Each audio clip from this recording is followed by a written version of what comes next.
So, as of right now, I'm doing Cyberpunk 2077. I've played almost 130 hours, and I'm in a non-stop rampage of just going through Night City, free moving it up. Um, a lot of people are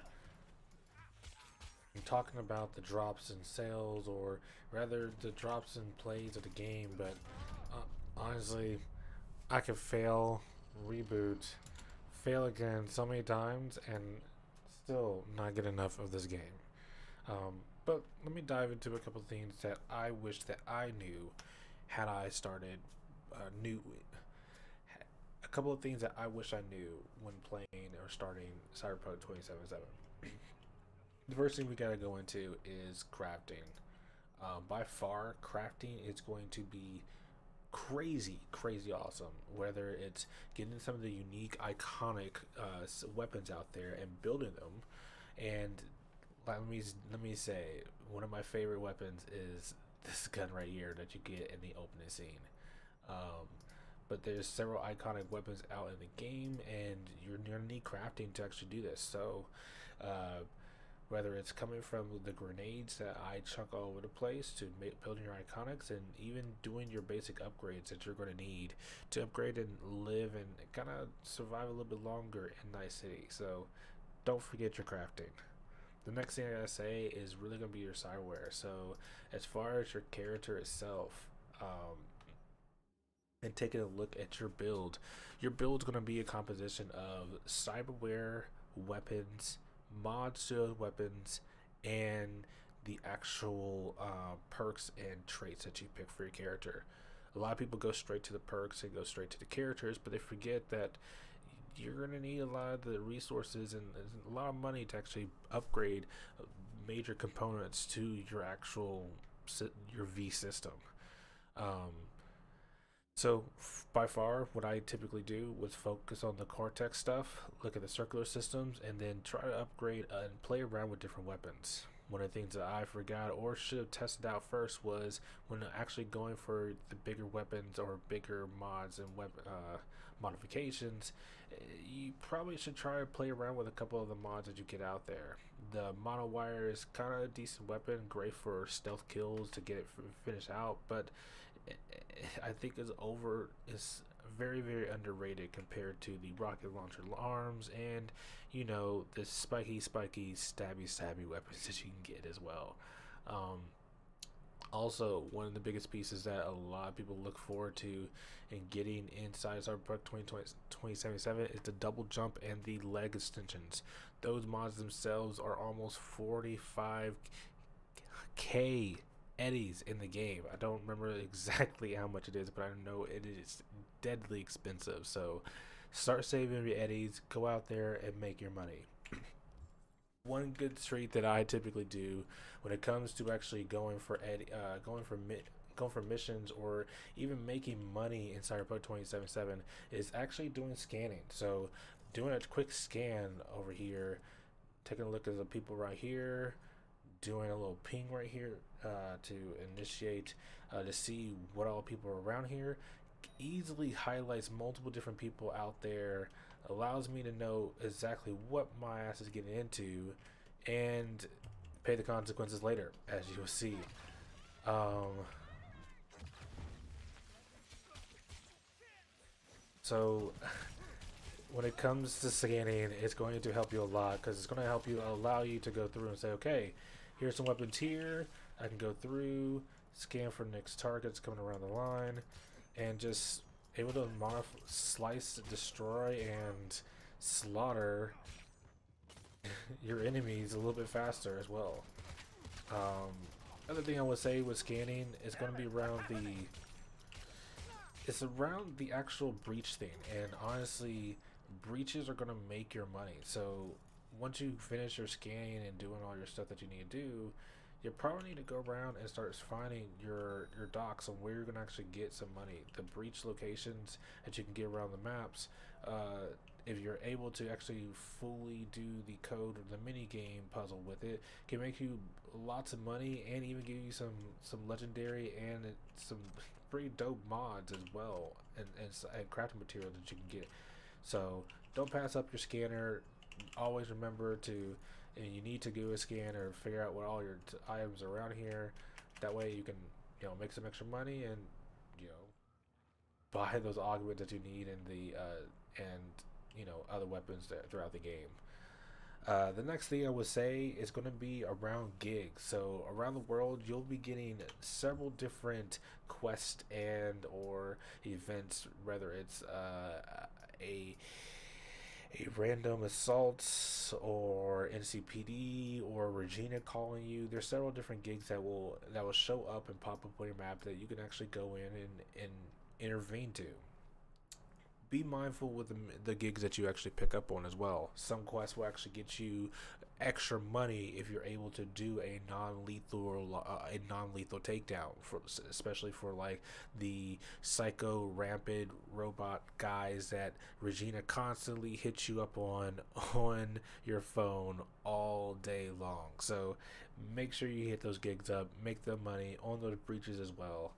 um, but yeah, now let's get into a topic that I absolutely think it find it annoying. Um, is the inventory system.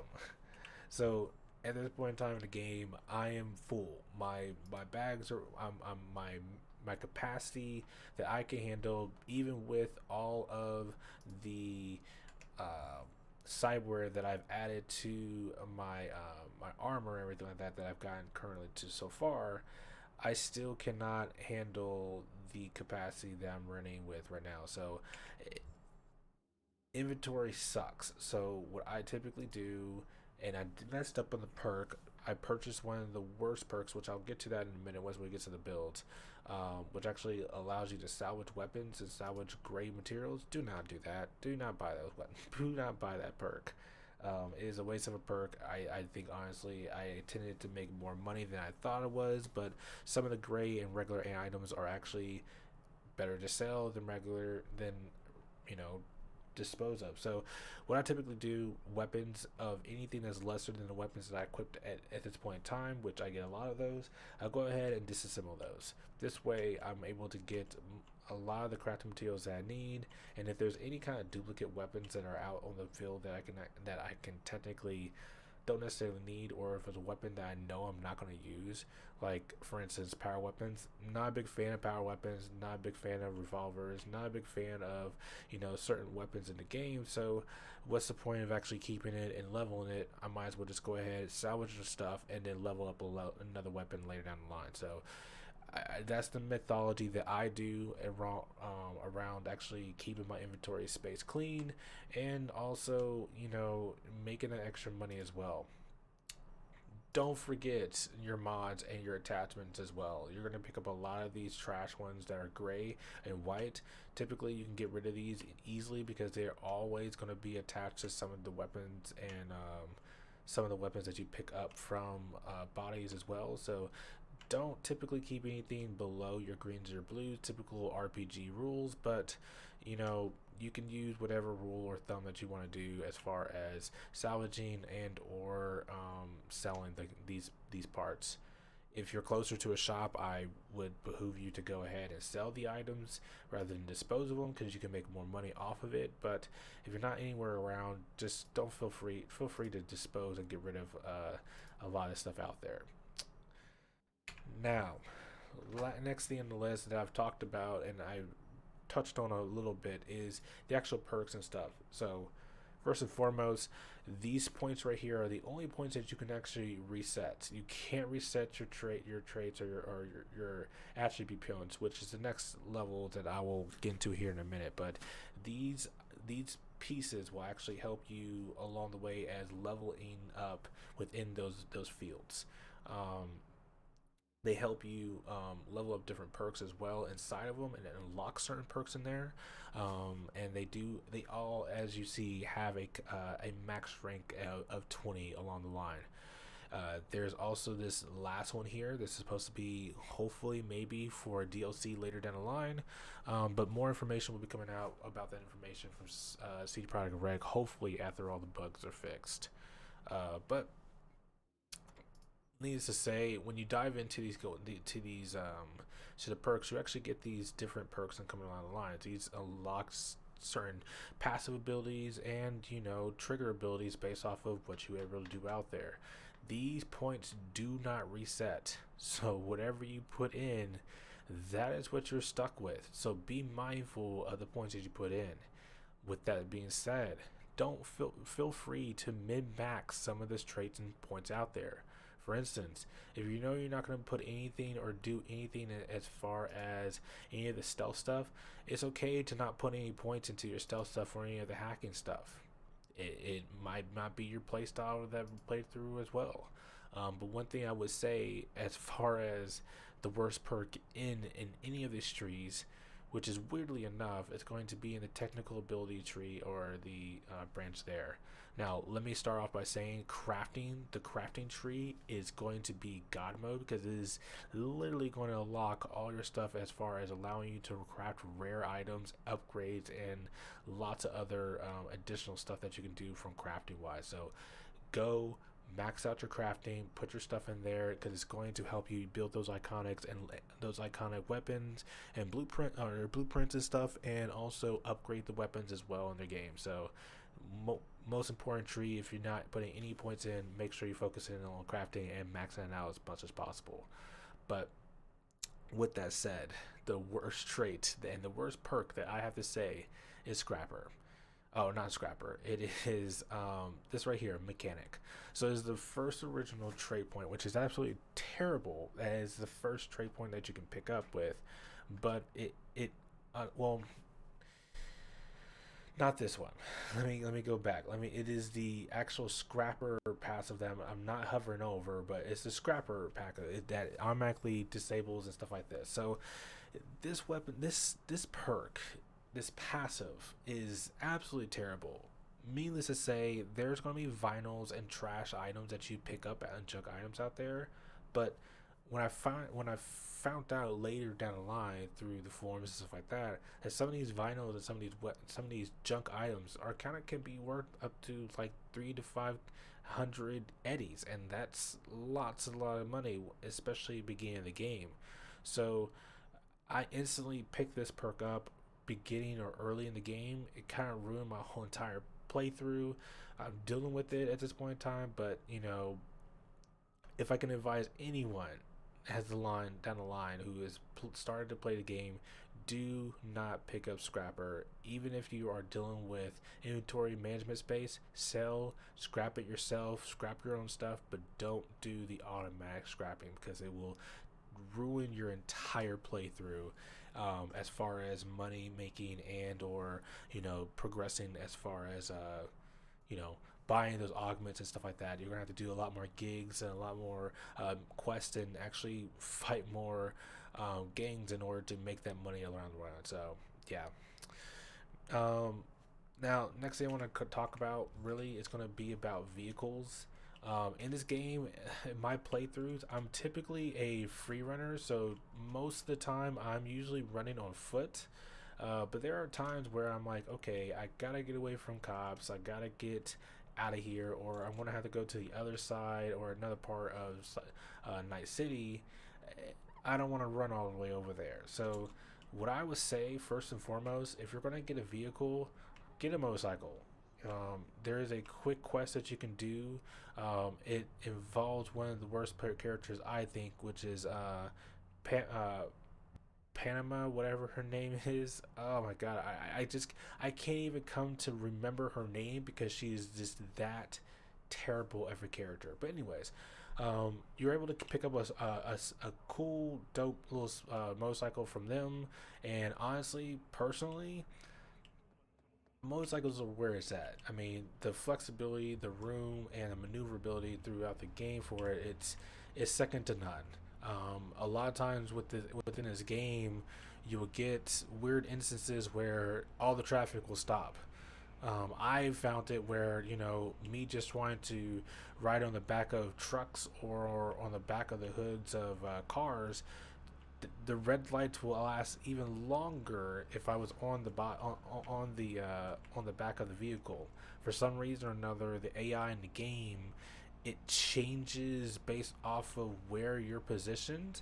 And I didn't think I knew it was possible when you're actually doing gunfights with the NCPD or whatever, because as soon as you get in a fight with the NCPD, um, all the roads clear up instantly. Like I think all the parked cars even just dramatically disappear, and if they can fix that, please. I that just completely breaks the immersion and it screws me over every time. But anyways, um, if you have to get a vehicle or if you have to get a car, um, and you need to get away, please make sure you're building up your body. The body points are into your tree there.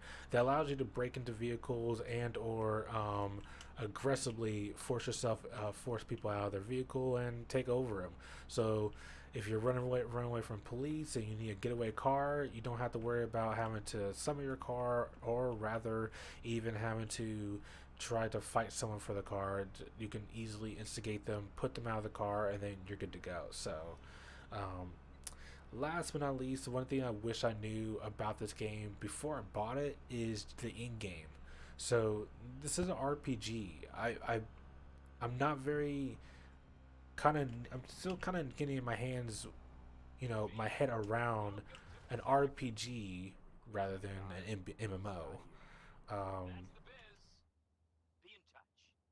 but from what I understand is, the end game is basically you play the playthrough, you do your story, and you have different interactions based off of the way you complete a quest, or as far as your choices that you make along the way. I've been playing for 132 hours, so it's kind of weird for me to say, okay, I need to finish this game. I don't want to rush it because I don't want to come to a point where I have nothing else to do. But I then come to realize that some of the choices and some of the quests that I'm going to discover, or even gigs, are going to have different interactions based off of how I complete them, my background, some of the story choices that I have, and some of the decisions I make along the way. So, as far as in game, I think for sure it really is going to be based off of what you want to accomplish, what you want to do in it, and also you gotta remember online's coming soon.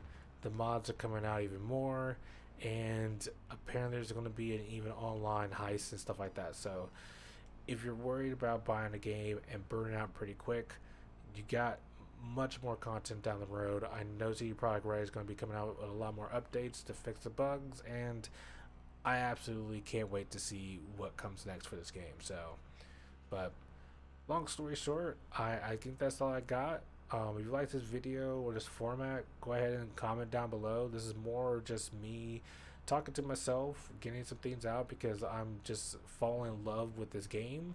It's been something that I've been looking forward to for a while and didn't even know that it was going to come in the form of an RPG rather than my typical type of game frames, and I'm loving it. So comment below if you're enjoying your time in Cyberpunk 2077, and yeah, much love from T Love, and I'll see you all in our next journey.